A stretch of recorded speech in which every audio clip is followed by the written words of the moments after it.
Already another client story with a message that relates to individuals, family members, leaders, coaches, etc. You can take this message wherever you want. Now I want to lay the landscape. Very simple. My client, amazing young individual, wants to get into scholarship in the US.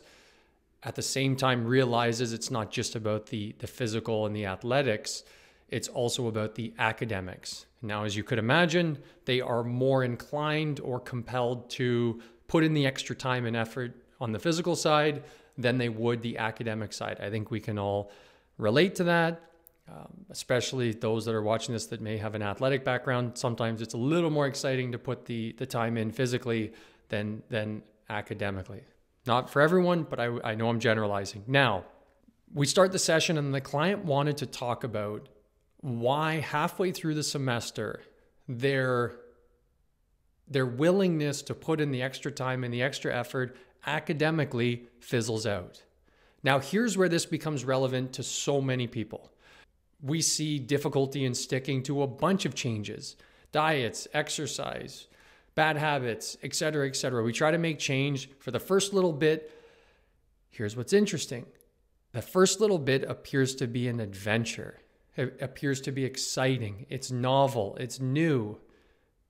And we're able to stay consistent with those changes. And then there's this point where it starts to drop off.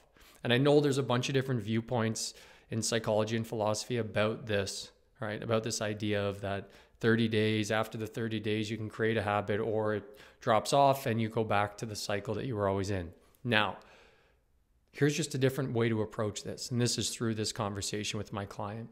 He says, yeah, about halfway through the semester, it always happens. I start off great, I start off hot, and then halfway through it fizzles out. And I said, but wait a second, what happens to that part of you that wants to get the scholarship and knows that the academics are a requirement to do so? I said, what happens to that part of you halfway through the semester? Does it just disappear? Like, what's going on? And that's where things really started to open up. We started to talk about the internal narrative and the internal dialogue. And I said, like, what's motivating you in that moment? Halfway through, you start to lose that feeling of being compelled to want to prioritize academics. What happens to that narrative? He said, well, I used to reflect on the bigger goal, the greater goal, but he said, I could only do that so many times. He said, by the 200th time, it doesn't have the same effect. And I said, okay, so then what is that narrative? At that moment, you're halfway through the semester, how has the narrative changed? You know, you're not using the long-term mission or goal because that's lost its effect. So what is kind of pushing you through at that point? And he said the narrative becomes the same as other people telling me to do it. And I thought that is so important. So his internal narrative starts to match the narrative of the external world from coaches, parents, teachers maybe, that say, just do it and get it done. And then we adopt that. And now we're just trying to do it to get it done. And we've lost that connection to why we're even prioritizing this in the first place. We've lost that intrinsic drive to pursue this thing. There's a disconnect now between behaviors and who we want to be, right? I want to be clear on this one, a disconnect between our behaviors and who we want to be. So that external narrative is very much do this to do it. Now this is key, do it to do it versus do it because it's moving you in the direction that you want to go, right? So in this example, do your homework just to get it done. Okay, versus how do you feel about your quality of your homework? How do you feel about that your homework isn't done? What do you think about showing up to class tomorrow without having your homework done? Like, not that it's right or wrong, but a neutral comment. Let the individual answer. Let them start to reorganize or decide how their behaviors are interacting with who they want to be. I decide to do my homework. That moves me in the direction of who I want to be. I decide not to do my homework or prioritize school. That moves me away from the person that I would like to be, my values, what's important. So That's where this external narrative, this external drive, that internal voice, when it changes to that of others, just telling us to do things to get them done, loses the feeling associated with it, and feelings drive behavior. So we lose that. Sometimes it's a simple question. How do you feel about X? How do you feel about doing things this way? How do you feel about not doing things as it relates to who it is that you want to be? So I said, I don't have all the answers. I'm going to put it on you here. So let's lay let's put everything on the table. We still have this goal in us somewhere. Maybe we've lost our connection to it. We still want a certain academic output to go along with our physical output to get to this greater mission, greater goal of the scholarship. What are we going to do? Because it seems like we've lost the connection to that greater mission.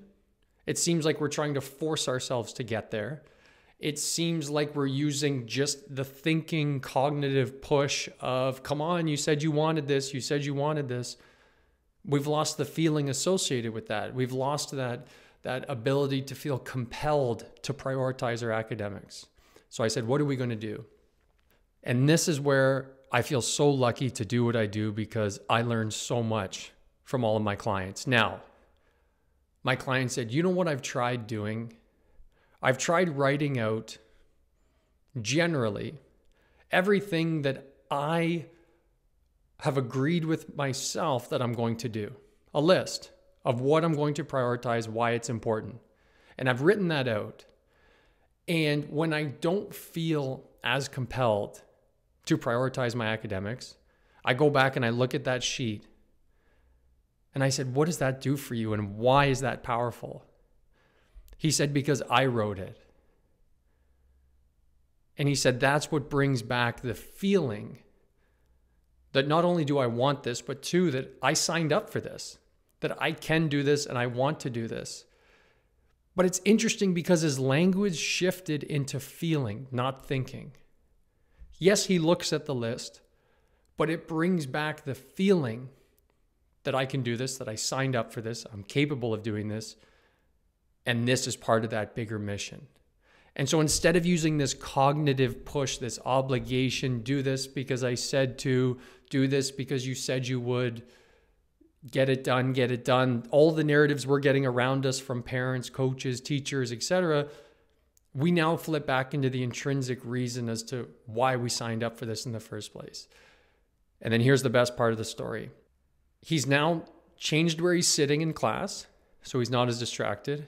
He's now enhanced his relationship with his teachers to make sure that, hey, we need the odd extra percent, maybe here or there. We need the extra help every once in a while. Now that's there. They've created a relationship conducive to receive that kind of support. And last but not least, able to make time to prioritize the academics. And this is from their idea. This wasn't me. This was my client's idea to create this list of things that they agreed that they would do. And they don't look back to it for this stoic obligation, but rather to find that intrinsic reason that, hey, I signed up for this. I said I could do it. I believe I can do it. And it's time now to step into this challenge and embrace it. And it's been amazing. This client is buzzing along, doing their thing, crushing it on the field, and then also now able to crush it in the academics. And let me tell you, confidence going through the roof, because it feels good to follow up on what you believe you can do and what you set out to do. So it's been really fun working with this client. I think that again is a story for people beyond academics, right? Changes we're trying to make. We often stop leveraging that feeling and try to switch into the cognitive. And then we're forcing, and it's failure avoidance, and it's stress, and it's just get it done, and we lose connection to it. And then we lose connection to our belief in ourselves and why we're doing it. And so that's my message today, is what is really driving us, especially when, let's say, the first fun and exciting 20 days or 30 days of the change start to become difficult. What's driving us at that point? As always, comments, feedback, anything at all, leave it below. I will do my best to get back to everyone. Thank you so much for watching. Talk soon.